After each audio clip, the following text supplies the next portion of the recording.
Hello guys, Omni here. In 2019, I finally saw enough movies that I could actually do a top 10 best and worst list of all the movies that I saw within the year. We're going to be starting off with my top 10 favorite movies of the year. Now, this is going to be my subjective opinion. These are my personal picks for what I enjoyed the most in the year. This doesn't necessarily mean I think these films are the best made out of any of the movies that came out in the year, just the ones that resonated with me the most, the ones that I enjoyed watching out of everything that I saw this year. Now, some movies that would be expected to show up on this list, I just had not been able to see because they just didn't play in my area. Lighthouse, Jojo Rabbit, The Peanut Butter Falcon, and 1917 didn't release anywhere within driving distance of where I live. So unfortunately, I haven't been able to see those movies. So this is going to be the top 10 movies that I was actually able to see. We're going to kick it off with my number 10, and that is going to be Knives Out. I absolutely love this whodunit. I'm a sucker for a good murder mystery a la Agatha Christie or Clue. This movie has all of it. It has its twists and turns, and just the way that it's all pieced together from all these different perspectives, all the performances, the writing, everything just comes together in a really enjoyable, thrilling murder mystery ride. So if you have not seen it, definitely a recommendation of mine. Number 9 for me is going to be DC Shazam. This movie brought a warmth and heart to the DCEU that it was just extremely refreshing. This movie had the full range of emotions, even diving into some light horror in the middle between all of this fun, lighthearted superhero drama that is going on.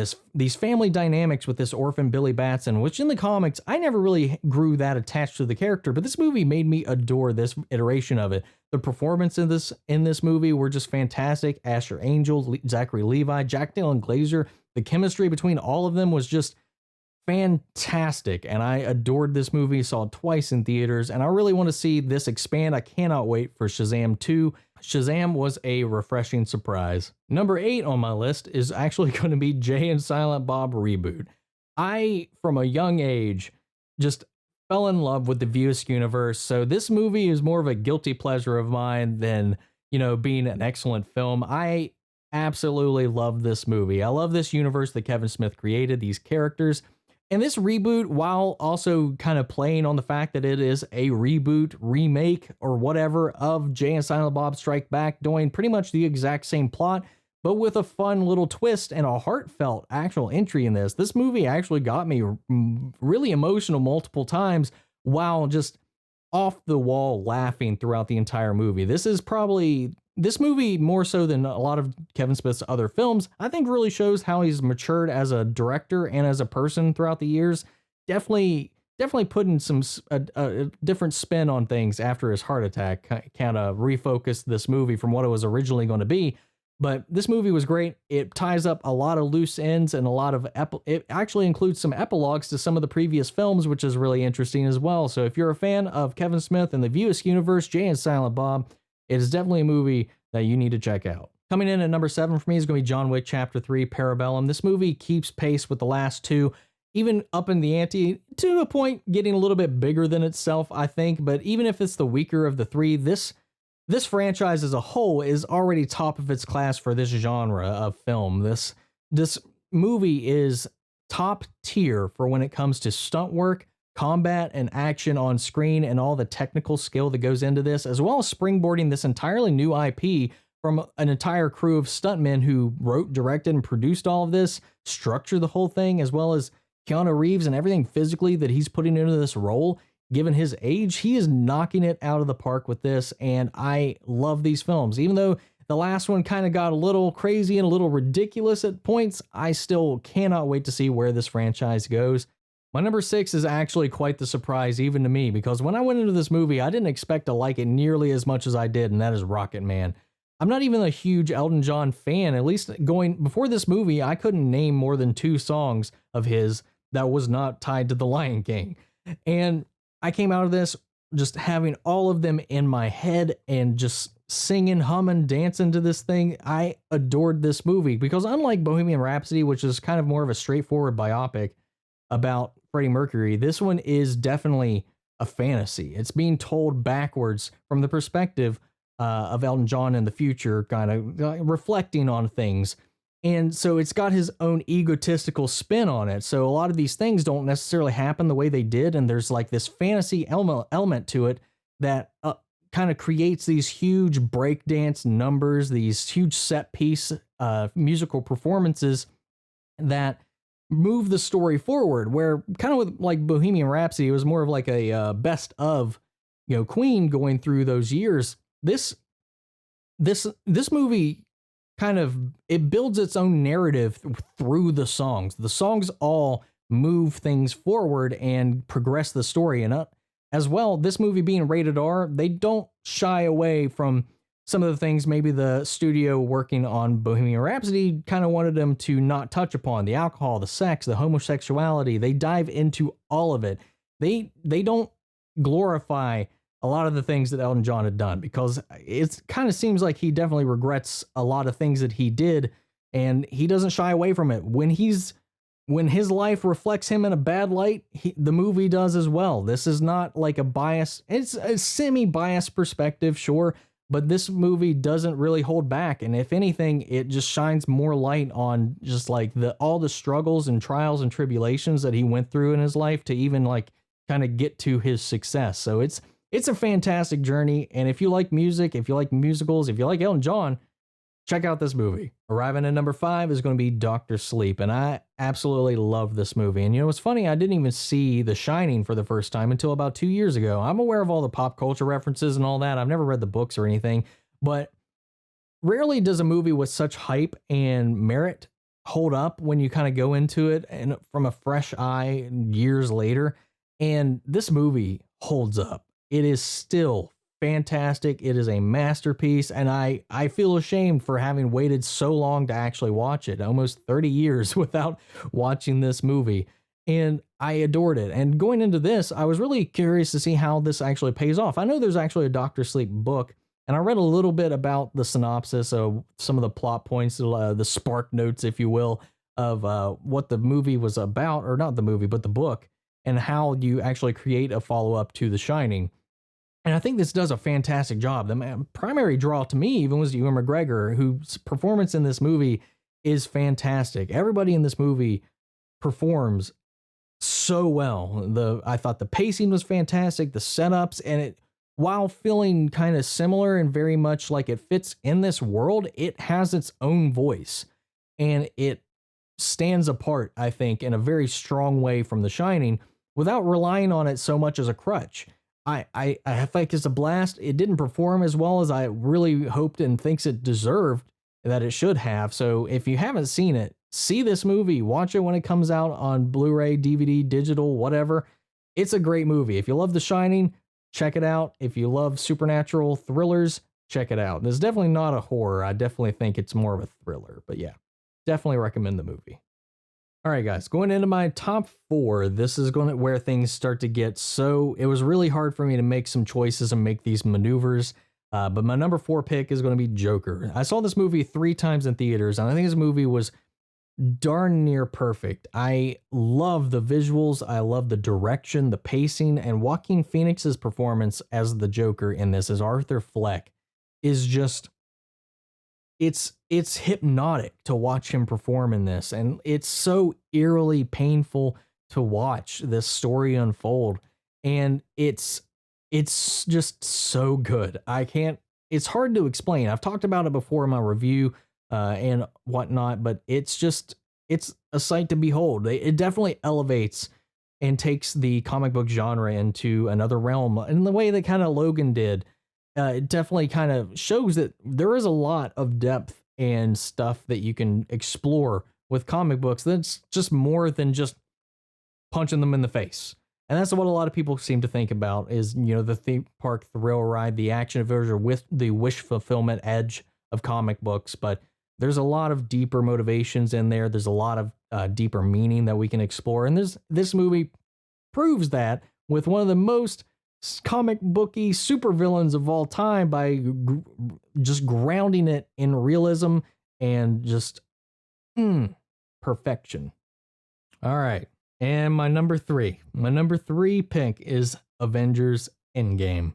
This movie maybe not structurally the most sound, but it is such a feat of storytelling and narrative, and just this culmination of 11 years of sequential movies that all built up to this humongous event. This movie was a comic book come to life. Where the Joker is about grounding and subversion of what comic book tropes and kind of taking it and steering it into its own little genre. This one full hard commits into all of the visuals, all of the just beautiful tapestry of craziness that is comic books. Seeing all these characters who have been developed throughout the years in all these individual movies, all these setups, all these callbacks, the intricacies, and just pure luck that really allowed Marvel, Kevin Feige, and all of this to just kind of coherently come together from that initial movie by Jon Favreau. Just even if you didn't like the movie, you have to really acknowledge just the feat in filmmaking that it took to make this all come and conclude in such a huge way. This movie was visually stunning, the action-packed, just heartfelt. I cried, I wept, I wooed, I clapped. This movie, for a comic lover like myself, was just a wet dream of just eye stimulation. I love this movie, but unfortunately, it did not cut into my top 2. All right, guys, we're coming in with the runner-up, and that is Midsommar. This movie was an experience. I don't think the trailers did that good a job at selling this movie. From when I saw the first trailers for this, it definitely sold it as this kind of, crazy girlfriend stalker kind of thing, where this is like, oh, this girlfriend is just so clingy and crazy and incoherent. I thought that was really going to be the drive of it. That is barely a part of it. This movie is so beautiful, strange, eerie, and hypnotic. It is the only time that I've really been fully aware of how everything on camera and in the audio is all working together. There's a lot of visual tricks that are done in this. The pacing of the film is even a character in the movie, I could say. The way this movie works with its time, the way it breathes, the music, the camera work, the compositions themselves, it's just art. And it all creates this living, breathing machine that just keeps you breathing with the movie. It's so hard to explain if you haven't seen it, and this movie's not for everybody. This movie unsettled some people. Some people thought it was just boring. But this movie was just a trip. I absolutely adored it. And I think they were working on an extended cut of the movie, and this movie was already pretty long. And because of the pace and the way it lets you live and sink in all these moments, it already felt the length, but I was always wanting it to keep going. I wanted it to keep moving. I loved being in this ride. And I really want to check that out if that's available. I'm not sure yet. But yeah, the performances in this movie also were really great. The relationships, the character relationships were so grounded and real that I could swear I know people like this, and I've been in situations like this. It was like one of those few times where you don't notice that somebody is acting, and that doesn't happen too often. But this movie, it's up there. It is almost my favorite movie of the year. And I think about it. I'm going to watch it again. But yeah, check it out. If you want something crazy, different, and trippy, watch that movie. All right, guys, we made it to the end with my number 1 pick of 2019, and that is Quentin Tarantino's Once Upon a Time in Hollywood. I know a lot of people have some gripes with this film and talk about it doesn't really have its own story or a narrative or a plot or anything like that. It's just a slice of life in Hollywood or a love letter to Hollywood and filmmaking itself. And it's for all of those reasons that I think this movie works so well. The visuals, the way it kind of pays vintage homage to all of these different kind of film styles and eras that all kind of culminated in the period that it takes place in the Hollywood culture, and just the performances. Leonardo DiCaprio, I think, gives one of the best performances of his entire career in this movie. The way this kind of plays with history, the way it makes everything feel so real and authentic is just, it's breathtaking. Just the characters themselves are so much fun, and the things that this plays with, the things that this does, I absolutely freaking loved the movie, and it's my favorite Quentin Tarantino movie, and at the end of the day, it's my favorite movie of 2019. I think it's a blast. It was a ride that I enjoyed going on, and when things actually started to kick up, it was fantastic. It's not perfect, sure. There's some problems, there's some nitpicks that I have with the movie, but out of everything I saw this year, when you combine all the elements, objectively, subjectively, this one is, I think, objectively one of the best films of the year. And I think for me, that added with how much I enjoyed it, the performances across the board, just the pure oozing, beautiful joy of this time period and this love, this passion for film that it just puts into this movie. I just adored the journey, and I really adore it. And I think it was fantastic. It was a good little ride, and that's it. I know the last couple of films probably might upset a couple people, but this is, again, my personal picks. These are my opinions. So I would love to hear yours. I want to know what you all thought was your favorite movies. If you want to give me your top 10, sound off in the comments. List your top 10 films. I would love to know what you guys liked this year. We're going to be diving into my top 10 worst films of the year here soon. Now, again, this is just movies I've seen. There's some that I've heard were just really bad, but some of those movies I didn't actually see. So this is going to be the worst of what I've seen. And some of these movies I even liked to just thought were okay. There was very few that I just straight up loathed. And it really comes down to the last two on my list, as you'll learn. So look out for that. We'll count down my top 10 worst films of the year in the next video. So if you guys like this video, sound off in the comments and let me know your thoughts, and show some support to the channel by liking, commenting, subscribing, and I'll catch you guys in the next video, and maybe even in the new year. Take care, everybody.